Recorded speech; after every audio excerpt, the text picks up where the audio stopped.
Good cut down there. Thanks. Hi everyone, thanks for coming back on time. So we were, the team were in California last month, and we were there for one of our conferences. And I went through the MPK, and MPK is our sort of acronym for Menlo Park, which is Facebook's head office. And we were through there, and Zuck, as we call him, Mark Zuckerberg, was speaking on Friday. Every Friday, he addresses anyone who's at the office, and it's a big office, as you can imagine. It's called Menlo Park for a reason. And he sits and does Q&A, and something really amazing happened that month when I was there, and I didn't get to see it, but I know some of the guys here did. But we heard there was this video that was played, and the cousin of some really cool South African guy was talking about this cool thing that was being done in South Africa with our game and our wildlife and around the Kruger. And so I sort of scratched a bit deeper and I said, I haven't heard about this, what's going on? And it turns out that we've got a really exciting person in the room here who's been spoken about by Zuck directly and introduced by Zuck, but unfortunately hasn't got to meet him. But I have no doubt that it'll happen. But I want to bring Nadav, Ossendryver, up here just to come up and have a chat with me and share this cool idea with all of you guys. It's really great. Come around. Woo!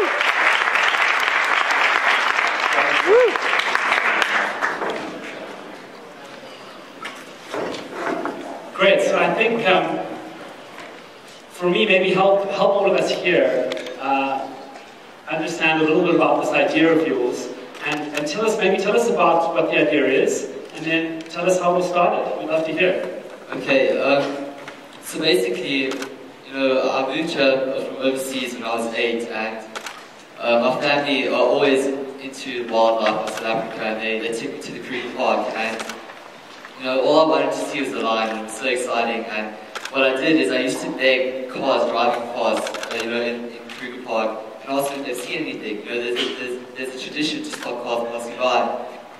And after a while, after I used to beg my parents to stop every single car, they got irritated with me doing that. So I was thinking to myself, why not make an easier way of getting sightings? Without having to stop cars passing by. So when I was 15, I had this idea, and I was on holiday at school. I had like a month of holiday. So when I got home from the Kruger Park, I sat in my room and I had this idea, and I was like so excited to get this app going. Where I was thinking people can go on and share their sightings live with other people. And during that holiday, I had the full month, and I got it going. And people just started sharing their sightings. It was the most amazing feeling to see people so interested in wildlife. Cool. What did your parents say? I mean, I know they're here, but what was their reaction? You're like, I'm going to fix this with the internet, and I'm going to do something cool and make it happen. I mean, what was their reaction? So I remember the first sighting that came through. I was like, I ran up and down our corridor. I was like, yeah, we got our first sighting. It was so exciting. And my parents didn't really know what was going on. I didn't really tell them about it. I was thinking, I wasn't expecting more than 10 people ever to be obsessed with wildlife enough to actually, go onto an app and share their sightings, instead of looking at the animals. So when we got our first sighting, I was so excited, and it was holiday, so a lot of people in the Kruger, and more people started sharing, and the excitement just grew. And when I told my parents, look, I got 70 views on my website today, they were also so excited, and we bought the domain name. At the time it was Kruger Sightings, but it was really exciting. So we had Kruger Sightings because it was my favorite place, and we started off there. But we didn't want to limit ourselves to just Kruger, so we expanded to other game reserves. So people all over the world can just share their sightings, and if you're not there, you can also see what other people are seeing. I think what's interesting there is it also says another thing, which is the remotest parts of Africa are covered with internet. And it's an interesting theme that obviously is very relevant to all of us here today as well. Now, you didn't, I'd love to say you did, but you didn't start with the idea of Facebook. You started with the idea of creating a website. And how did you move then from a website towards the more mobile environment? And how maybe did Facebook help you later on in that process? So, when I first created the website, I always had a vision of having it on my phone eventually. So I was in school, so I wasn't really good at programming at the time. So when I learned how to make a website using I just watched videos on YouTube of how to make a website, and I was determined to also keep it mobile friendly. So if we had to make an app, we could just load it on the phone, and that's what I was doing. And then I saw a lot of the hits were from iOS devices and iPads. And I realized how important it was to have it on your phone. I mean, for me, if it wasn't on your phone, it's not anywhere. And so I had to get an actual app out. And in order to program an iPhone app, you need a Mac, and I didn't have one. So my friend had one, and he lent it to me for 3 weeks. And he said after 3 weeks I had to have it back. So in those 3 weeks, I literally stood up a whole 3 weeks learning how to program. I'll never forget the one time it was 5 o'clock in the afternoon. I was just busy learning how to make this app. And the next time I looked, it was like 3 in the morning. And so that's when I saw how people are using it on the phone. And the whole latest Sightings is a community of wildlife lovers, and Facebook is all about building a community. And I had to have a Facebook page, and I started it. And it's amazing to see the interaction between the community members on the Facebook page. When we post a photo, people thousands of comments in the first hour. How beautiful this line is, and just commenting on the Sightings. Yeah, I mean, you've had this has been amazing success. You've had a lot of attention, and you're doing some cool stuff. How do you feel through all this process? I know you've got your SATs coming up this weekend. You've got you've got this real life on one side, but you also represent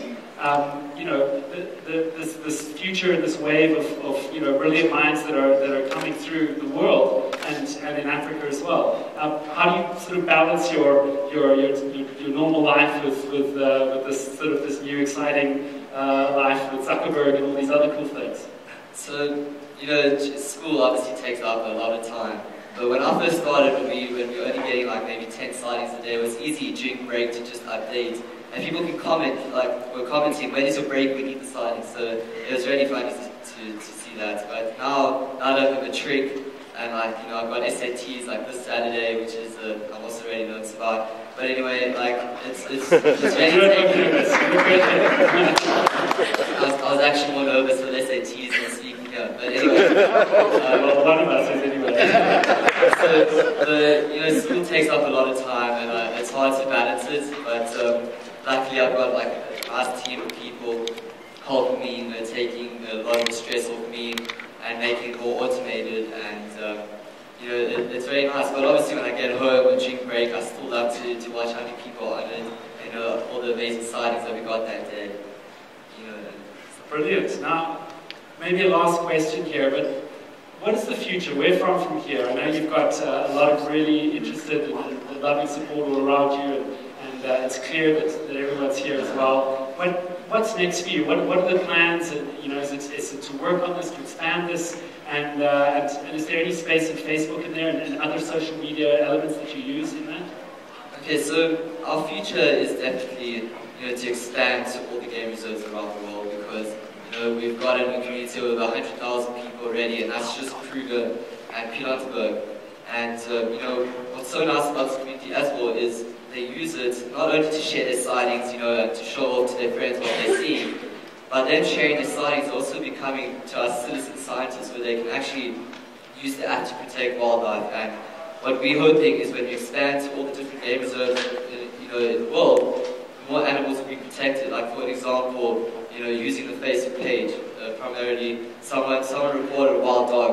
There are only 200 left in the whole Kruger, and someone reported a wild dog with a snare around its neck, and within minutes, the whole sand parks, they own the Kruger park, or they run it, and all the vets there were seeing this report of the wild dog, and they didn't know about it, and they were on standby, and they went the next day and found it and protected it. I mean, so that's what we're really excited by, expanding to all the game reserves in the world. We'll be able to protect more animals, and I mean, it's such an amazing feeling.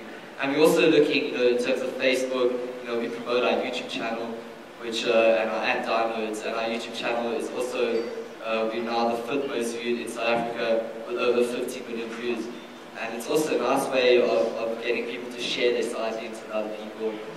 And we just can't wait to grow and bring the community with us.